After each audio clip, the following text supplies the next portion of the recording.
You don't want people repairing their own vehicles.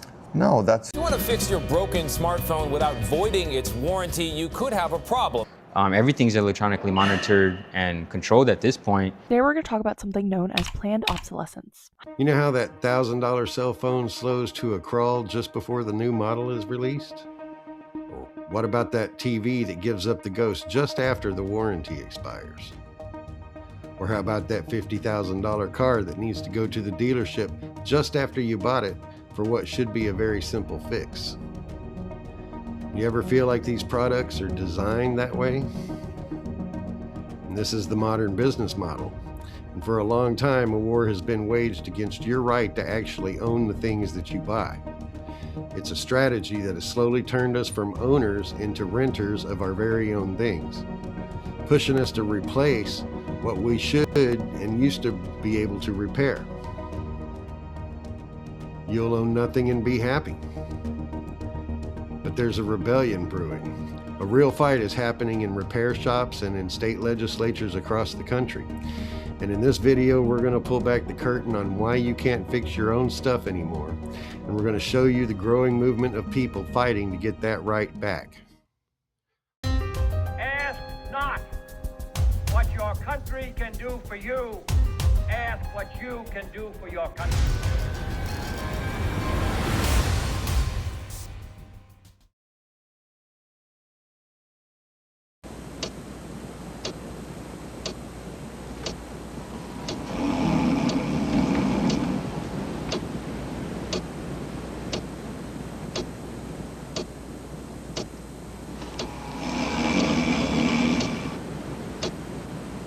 This message is brought to you by Maytag, the dependability people. Remember that guy? If you're a Gen Xer like me, you probably remember when things were built to last. And think about the era of the shade tree mechanic. With a decent set of tools and a Chilton's manual, you could get under the hood and solve just about anything that was broken. Brakes, engine trouble, a leaky radiator, these were fixable problems, and not a death sentence to your car or your bank account. And it wasn't just cars. Almost every town had a local appliance repair shop. When your dishwasher or your washing machine gave up the ghost, a repairman would show up. He'd open it with a standard set of tools. He'd swap out a switch or change a capacitor, and boom, you were out the door ready to roll. They were designed to be accessible, and they were designed to be fixable. The same was true with electronics. A TV repair shop was a common sight, where a technician with a soldering iron could find a bad capacitor and have your TV set working again by noon. These products were sold with a promise of durability. They were an investment. You own them. The ownership gave you the power to maintain them, to make them last, and maybe even pass them down. In fact, it was your responsibility as the owner to do so. And that world now feels like a million miles away. And that change wasn't an accident. It was a choice. And the shift started with a greedy and powerful idea: planned obsolescence. Obsolescence is deliberately making so a product won't last as long. That way you have to spend money and buy more product. There's a couple examples of this that fall under technical, systemic, and perceived obsolescence. An example of technical planned obsolescence is like headphone jacks no longer being a thing in iPhone. So all of your headphones that had those headphone jacks had to be thrown out, and then you had to buy ones with new adapters, or you had to buy like the adapter itself. Systemic is something like software no longer being compatible, and probably the most popular is perceived obsolescence, which drives fast fashion. You think something is out of style, so then you have to buy the brand new thing. Clothing companies, fast fashion companies do this on purpose so that you buy more products. That term was first thrown around during the Great Depression. And if products were designed to break, people would have to keep buying things. And that would juice the economy, or so they thought. And for a while, it was an outer fringe concept, but by the mid-20th century, corporations started to realize that they were actually sitting on a gold mine.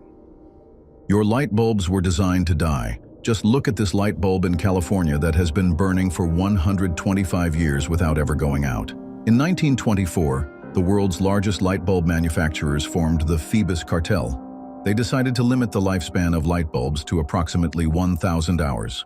The longer a bulb lasted, the less money they made. Companies that produced longer-lasting bulbs could even be fined. This was the birth of planned obsolescence, the reason your electronics are designed to break. I mean, why sell someone a fridge that lasts 20 years when you could sell them 3 in that same amount of time? The economic incentive was just too strong to ignore. Manufacturers figured out that the real long-term profit wasn't in your first sale. It was in controlling the aftermarket and everything that happens after you buy a product. And by making products nearly impossible for you or even an independent repair shop to fix, big companies can now capture the entire repair market for themselves. And they're creating a hostage economy where your only real choice is to either go back to them and pay their prices or just give up and buy a whole new thing. And today, the system is working exactly as it was designed. Nowhere is this war more obvious than with our cars. I think Ford's position is very reasonable. We're really a big advocate for the ability to repair a vehicle, but it has to be done at a reasonable cost. You don't want people repairing their own vehicles. No, that's fine. Not for warranty work, though. These are very complicated cars, and we don't think that's safe for many of the repairs on our vehicles. Someone at home like myself could never do it. The shade tree mechanic has been replaced by the dealership technician in a lab coat and carrying a proprietary laptop. Today's cars are basically computers on wheels, and while you might own the engine, the software that makes it run, that makes your car work, it belongs to them. A new car, I wouldn't know what would break.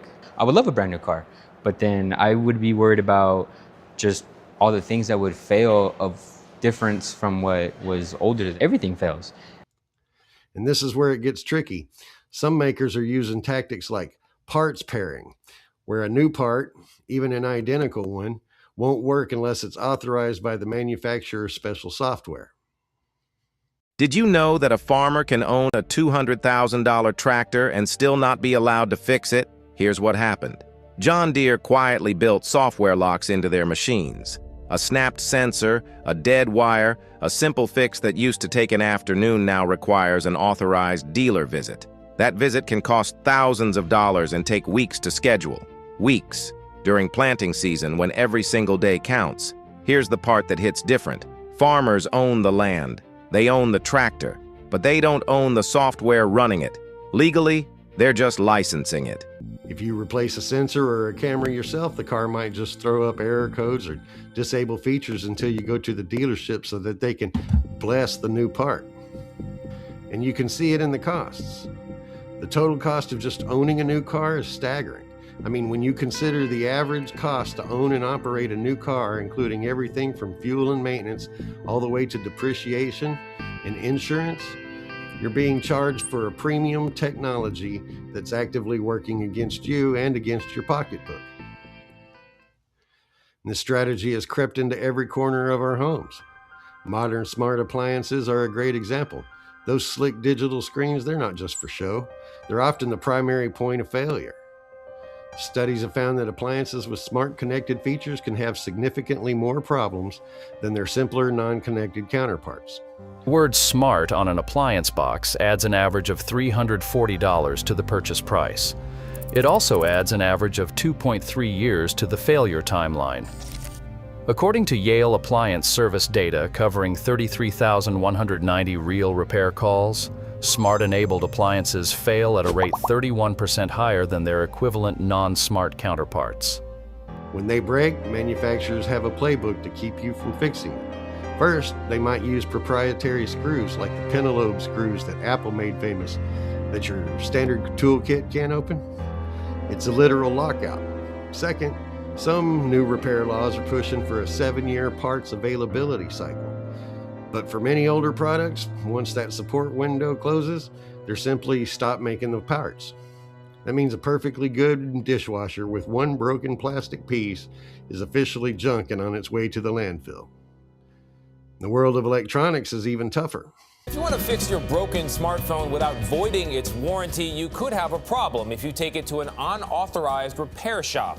So if your Apple machinery breaks down and you take it to a repair shop, Apple will not send that repair shop the parts needed to repair it? In some cases, especially the battery, but you can use other batteries, but now you're getting this warning that says, oh, we can't confirm this is a real battery, and it actually hides some of the battery health information from you, so it is degrading the usage of the phone a little bit. If you crack your phone screen, some manufacturers use software that may reject a brand new third-party screen. They use these software locks to make sure that the only authorized repairs can come from their technicians. And that often costs hundreds of dollars, and your phone won't work properly without it. The price of an official repair can sometimes get so close to the cost of a new device that replacement becomes the only logical, if frustrating, choice. I mean, think about it. When was the last time you had to replace your TV? You couldn't just go get it repaired, you replaced the entire television set. The days of fixing a broken TV with a soldering iron are over. They're long gone, and now a single broken component can turn a $1,000 phone into a paperweight, and that's all by design. So who's behind this frustrating new reality? It's a large coalition of powerful corporate interests that have learned to use software as a lock to control the hardware you thought you owned. Service technicians say just because you're in the driver's seat doesn't give you total control if there's a problem with your ride. So that's your car, but you don't get to make decisions on how it's taken care of, who takes care of it. Even if you want to do your own service, all of a sudden, really, it's not your car anymore. If your car breaks down, automakers direct you to the dealership. But is that always the best option? They could let it sit out there however long they want, and you have no options to get it repaired quicker somewhere else. And when they get called out, these companies and their lobbyists tend to use the same tired playbook. They'll talk about safety hazards or cybersecurity risks that could come from letting an independent shop do repairs. These are very complicated cars, and we don't think that's safe for many of the repairs on our vehicles. They argue that only their certified techs are qualified. But while there are nuanced debates to be had about that kind of thing, many see these arguments as a convenient way to protect a growing monopoly on the repair industry. The real motivation? Profit, power, control, same as always. By creating a closed system, they have the power to sideline independent shops, control the price of every part, and dictate the cost of every repair. But this story doesn't end in a landfill. Right? Next, I'm going to show you how America is fighting back and what you can do for your own protection. So out of all this frustration, there's a powerful grassroots rebellion that has been born, the right to repair movement. When your check engine light comes on, you might not know what's wrong, but your automaker does. Now there's a bill in Congress requiring car companies to share that information with you. And in a time of deep political division, it's one of the few issues bringing everyone together. Consumer advocates, libertarians, environmentalists, and farmers who just want to be able to fix their own tractor. It's not a protest movement. The momentum is real. In 2025, Oregon passed the first law in the nation to explicitly ban parts pairing, which was a huge blow to one of the manufacturer's most powerful tactics. And Texas became the first Republican-led state to pass a consumer electronics repair law, which is set to take effect in September of this year. The battle at the federal level, it's a bit more of a tug of war. But 20 states are now considering so-called right-to-repair bills, and the Federal Trade Commission is asking for public comment on whether people should be able to get their electronics fixed by a third party. The Repair Act is very necessary for all drivers. They own their vehicles. They should have the right to have access to the vehicle's data. If Americans lose the right to have access and ownership over their own data, then they are really at the whims of the manufacturers, which will only drive up costs for all auto owners. The Repair Act, aimed at securing these rights for car owners, was recently folded into a larger bill, but some of its strongest protections related to wireless data access were stripped out in the process. It just goes to show that this fight is far from over. But the progress in states proves that when people stand together, that they can actually make a change. Get yourself involved. Look up the right to repair bills in your state. Write letters to your congressman, call them, send them emails. Let your representative know that this matters to you. And then you can share this video and get it out to the world. So that feeling that you can't fix anything anymore, that's not just in your head. It's often the result of a deliberate corporate strategy designed to take power and money out of your hands, but the tide is starting to turn. The right to repair movement is reclaiming our right to ownership one state at a time. And this is about more than just being able to fix our gadgets, right? It's about consumer freedom. It's about cutting down on waste, and it's about taking back a little bit of control from those who have taken it from us. The next time that something you own breaks, just remember that you own it, and you should have the right to be able to repair it. You've been watching Uncle Sam Saves America, where national problems meet local solutions. Hit that like and subscribe. Leave a comment down below. It really helps out the channel. Make sure you check out this playlist right here for more on reclaiming America, and we'll see you in the next one. Ask not what your country can do for you. Ask what you can do for your country.